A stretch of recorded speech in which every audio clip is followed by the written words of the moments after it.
Hello everyone, Hindi साहित्य संगम के इस यूट्यूब चैनल पर आप सभी का स्वागत है। आज की क्लास में हम लोग पढ़ने वाले हैं हिंदी गद्य का विकास। ठीक है, हिंदी गद्य का विकास कैसे हुआ इसके बारे में हम लोग आज पढ़ेंगे। तो चलिए शुरू करते हैं आज की क्लास को। हिंदी गद्य की परंपरा आदिकाल से ही मिलने लगती है। पहला पॉइंट क्या दिया है कि हिंदी गद्य की परंपरा जो है आदिकाल से ही मिलने लगती है। आधुनिक काल से पहले गद्य के 3 रूप प्राप्त होते हैं। वो कौन कौन से हैं? राजस्थानी गद्य, ब्रजभाषा गद्य और खड़ी बोली गद्य। ठीक है, गद्य के उक्त तीनों रूपों में जो राजस्थानी गद्य है वो सबसे पुराना माना जाता है। दूसरा पॉइंट है, आदिकाल में हिंदी गद्य की निम्न पुस्तकें मिलती हैं। वो पुस्तकें कौन कौन सी हैं? कुलेमाला कथा, राउलवेल, उक्ति व्यक्ति प्रकरण और वर्ण रत्नाकर। इनका वर्णन आदिकाल वाले भाग में पहले हो चुका है। तो चलिए इसको हम लोग एक एक करके समझते हैं। ठीक है, ये चारों जो गद्य की पुस्तकें हैं इसको देखते हैं। कुलेमाला कथा जो है, कुलेमाला कथा अद्योतन सूरी द्वारा लिखा गया है। अद्योतन सूरी द्वारा लिखा गया है 778 ईस्वी में। ठीक है, 778 ईस्वी में अद्योतन सूरी द्वारा लिखा गया है। कौन सी पुस्तक? कुलेमाला कथा। ठीक है, बात करते हैं राउलवेल की। तो राउलवेल जो है रोड़ कवि द्वारा लिखा गया है। कहीं रोड़ कहीं रोड़ा देखने को मिलता है। रोड़ा कवि द्वारा लिखा गया है 10वीं से 11वीं के मध्य। ठीक है, 10वीं से 11वीं के मध्य। ठीक है, इसमें एक पॉइंट और देता है कि यह गद्य पद्य मिश्रित यानी चंपू काव्य है। आप लोगों को तो पता ही होगा कि चंपू काव्य किसे कहते हैं, जिसमें गद्य और पद्य दोनों मिश्रित हों।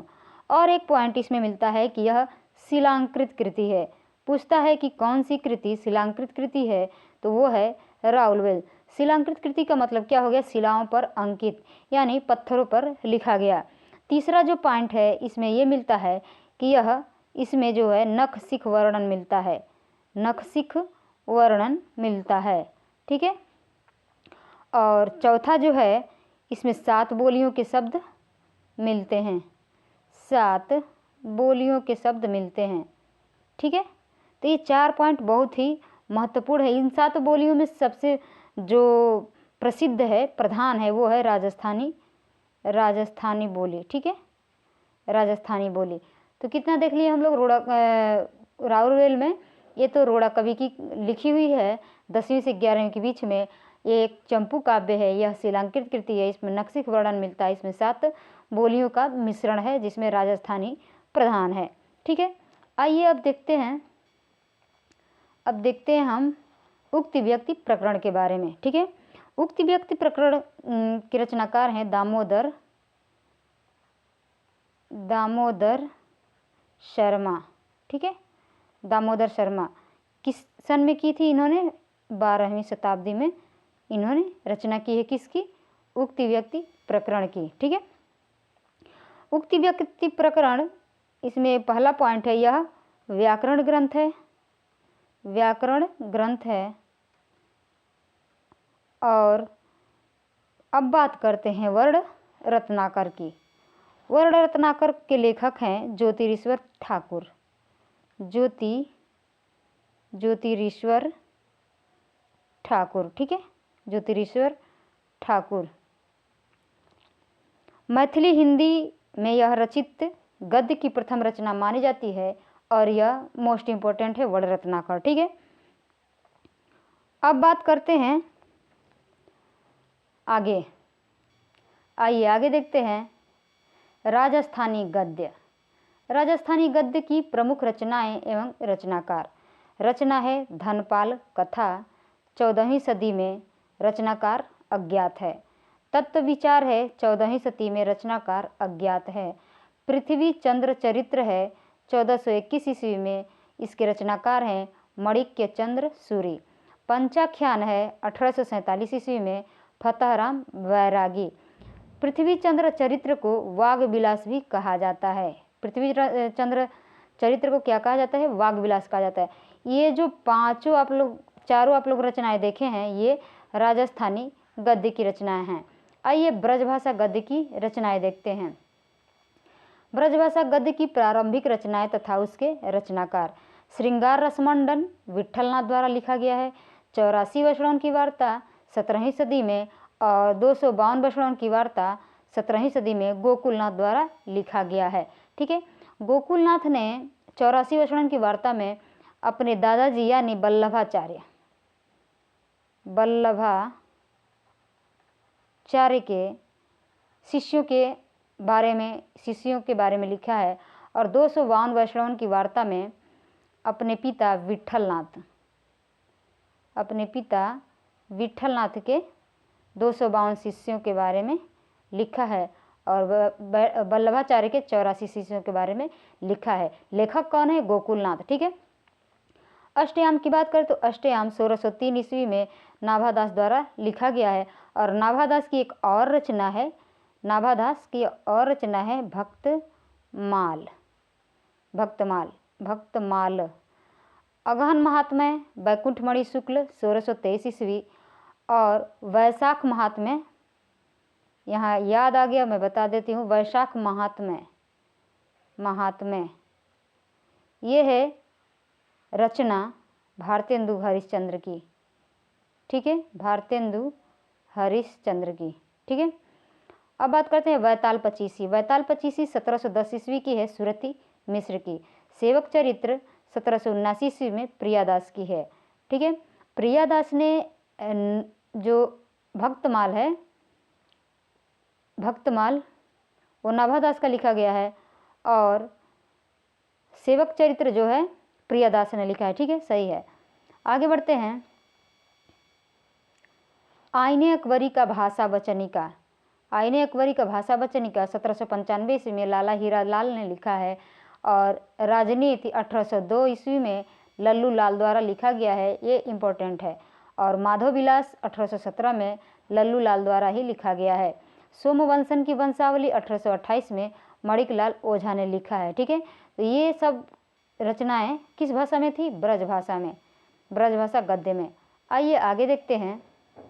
आगे है रामचंद्र शुक्ल के अनुसार ब्रजभाषा गद्य का सर्वप्रथम प्रयोग गोरखपंथी योगियों ने संवत 1400 के आसपास किया था। पृथ्वीराज रासो ग्रंथ में वचनिका शीर्षक के अंतर्गत उपलब्ध गद्य को डॉक्टर वीरेंद्रनाथ मिश्र ने ब्रजभाषा गद्य का प्राचीनतम रूप मानते हैं। यमुनाष्टक और नवरत्न षटिक विट्ठलनाथ की अन्य प्रमुख रचनाएं हैं। विट्ठलनाथ की जो रचनाएं हैं एक हम लोग देखे हैं रस मंडन, और ये यमुनाष्टक और नवरत्न भी विट्ठलनाथ की रचना है। आगे बढ़ते हैं, आइए देखते हैं आगे।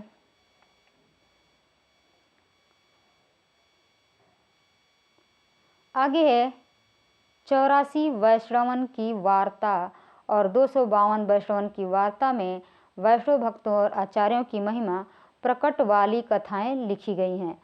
ठीक है, तो इन दोनों रचनाओं के बारे में अभी हम बात किए हैं।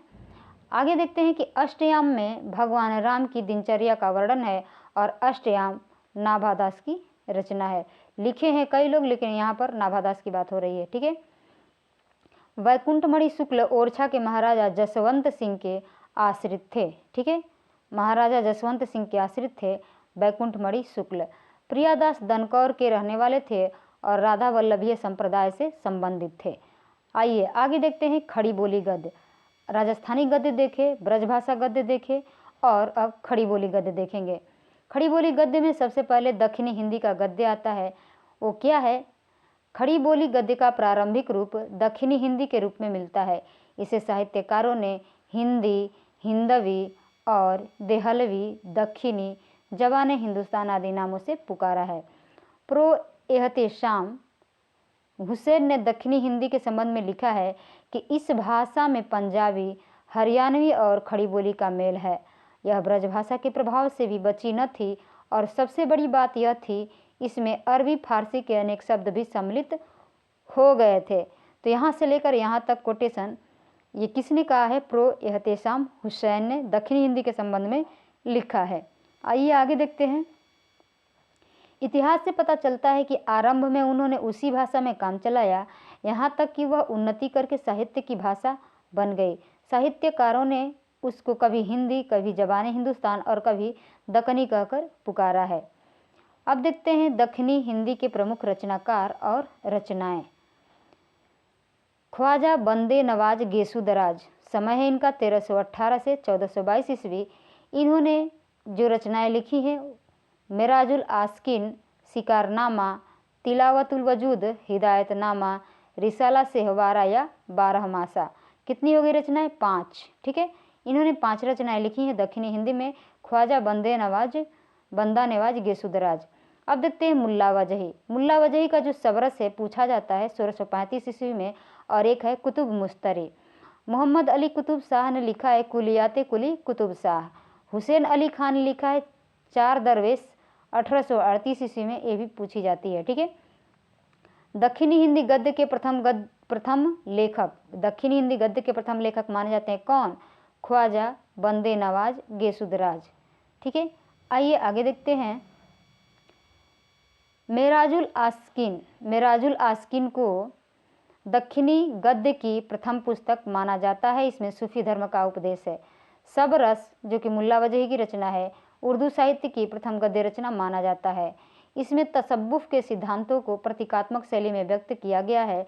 चादरवेश फारसी की रचना है, जिसका अनुवाद दक्षिणी हिंदी में हुसैन अली खान ने अपने पुत्रों के लिए किया था। ठीक है, तो आज के लिए क्लास बस इतना ही। मिलते हैं अगली क्लास में। आप लोगों को ये क्लास कैसी लगी कमेंट बॉक्स में ज़रूर बताइएगा, ताकि हम ऐसे ही क्लास आप लोगों को इम्पोर्टेंट वाली लेके आते रहें। ठीक है, तो चलिए मिलते हैं अगली क्लास में, तब तक के लिए धन्यवाद।